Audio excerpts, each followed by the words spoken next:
বাড়িলি বারো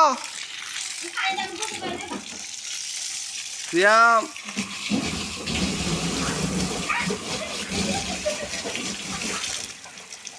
তোর শাস্তি এই যেটা তুই এই যেটাতে বাড়িতে আতি না তুই এখন থাকতে হইব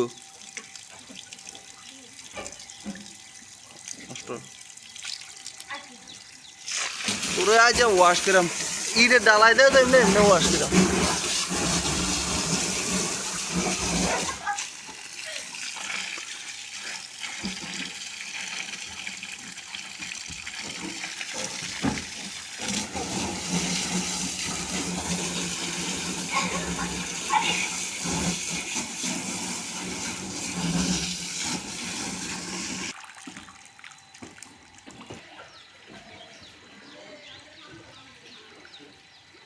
হেতে সিন্টুর দোকানে বড় আড়ি খাইয়া এত শৈলটা চাও কিটা বানাইছে চা আতির মতন শৈলটা বানাই লেছে